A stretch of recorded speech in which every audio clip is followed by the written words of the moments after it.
Well, if those doctors and engineers are going, then I'm going too. A lot of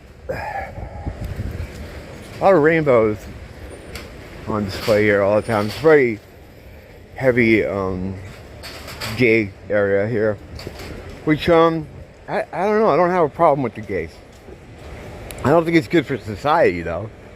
And I don't like when they go after kids. And I kind of think the sexuality is really none of my business or anyone's business. Like, why do you want us to know this? But they're always having gay stuff here all the time, as you can see from the flags up. Now, that building right there, at night, it lights up in trans colors, the soft pink and the blue, and yeah, it's not an accident.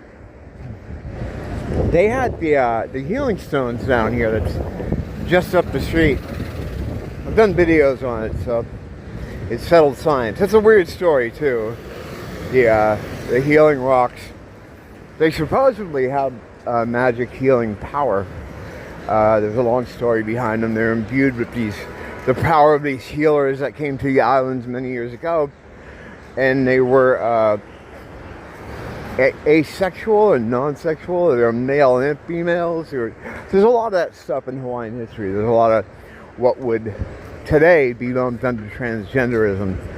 It wasn't that, in these old tales, but modern activists, they repurpose everything for their needs.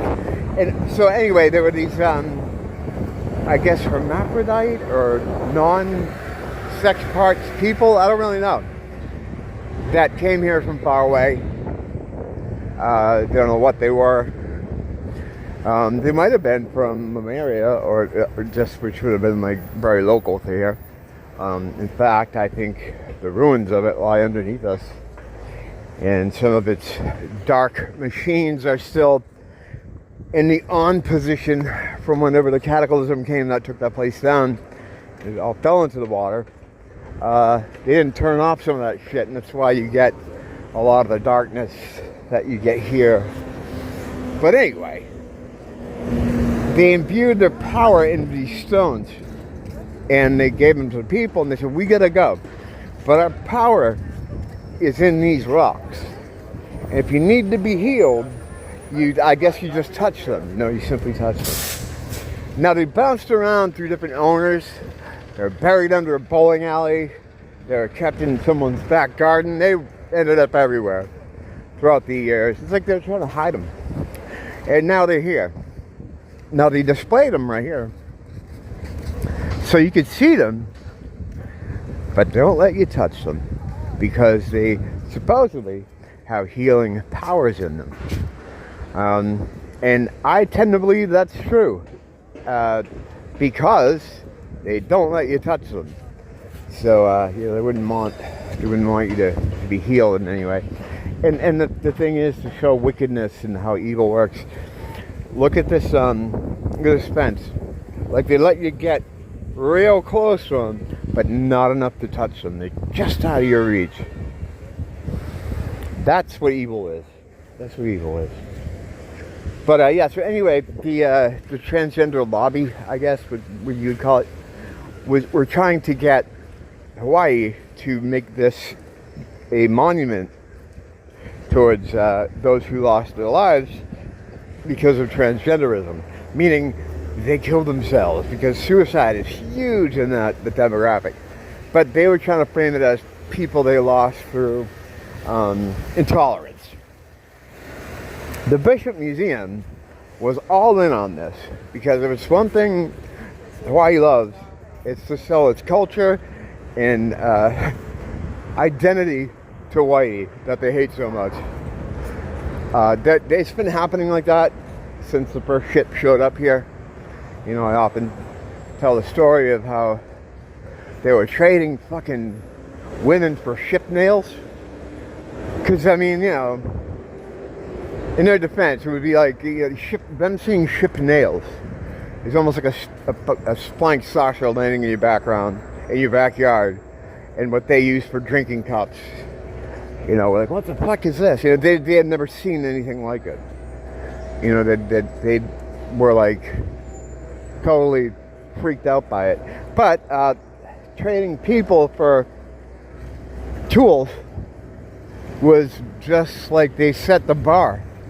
And since then, they do the same thing.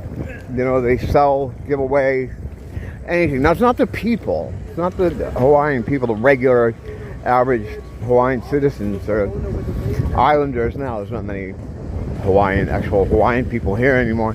But it's always someone in the community that has some kind of pull or got some kind of pull through whatever means. Maybe they thought he was all right or whatever, and they got him in, or however.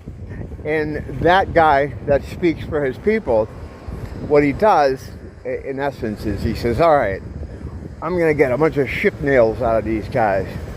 And we'll all get a box of ship nails. Yeah, what are we going to give them? Well, we got to give them our ass, and they'll give them way too much for these nails. And then, when he goes to hand out the nails, he gets 10 boxes, okay? And that's how everything is always run here. That's how it's still run here. And that's probably how it'll always run here. I mean, as far, the thing is, like, I've heard people say, like, why didn't they, you know, do like the American Indians and put them on reservations and stuff? You know, they conquered them, right? Why did they let them take part in the government? They would be like letting Indians and the U.S. government to run things. It was like, but the thing is, even though they conquered them, it was never really ratified. Like, the U.S. really doesn't own this place. It's still, on paper, the Kingdom of Hawaii, so it's an occupied territory. Now, evil works in contracts. I say all the time, God doesn't work in contracts. Evil needs contracts. It's terms and conditions. Everything they do, they have to have you sign for it, you know?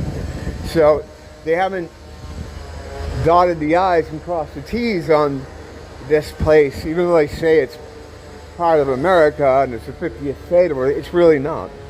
It's not officially, it's not on paper, and when it comes to evil doing evil shit, that's super important. It's part of magic, it's part of spellcraft. You know, if they can't prove that with paperwork, then it doesn't exist. So, yeah, that's why they had to let them have a part. Plus, giving them a part in their own government is a way to keep them happy, to keep things happy. I don't think they could have did even if they wanted to. I think it would have been too hard for them to do the reservation. It was just, you need a lot more people to do that kind of thing. But yeah, that's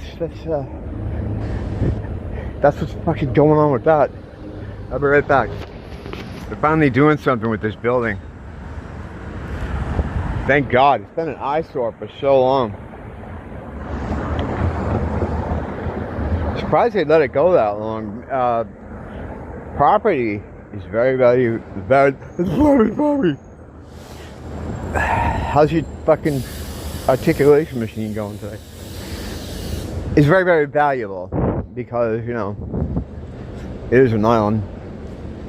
And you can't build up too high. I mean, you legally can because there's no restrictions here. They only follow federal law when it suits them.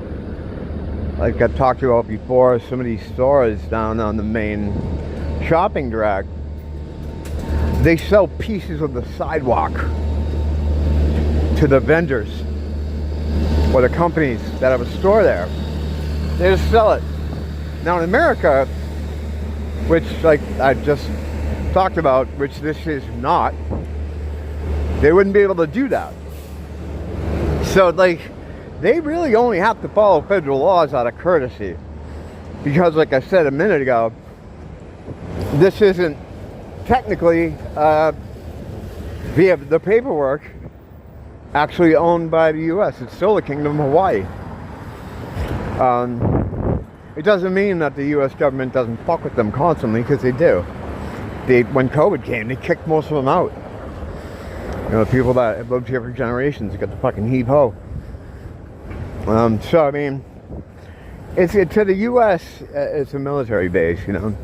It's a disguise, kind of, as a tourist area.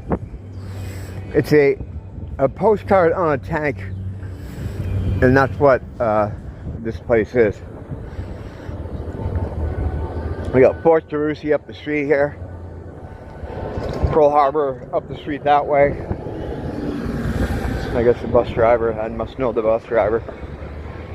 It's funny how many people beep at me that I don't know who the fuck they are.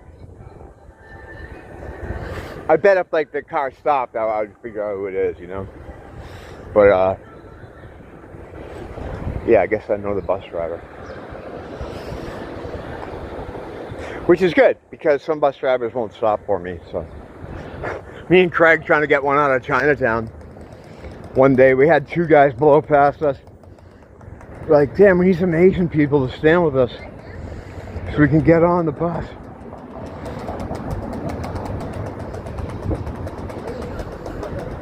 Is that it for right now?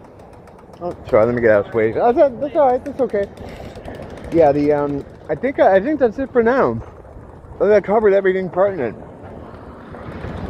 The gays, Hawaii showing off its pieces of stuff, transgender people. Yeah, I think we solved all the problems for today. So, come back tomorrow. I'll solve some more problems. That's what I do. I'm a problem solver. I'm not just a spiritual war correspondent. I'm a spiritual war problem solver.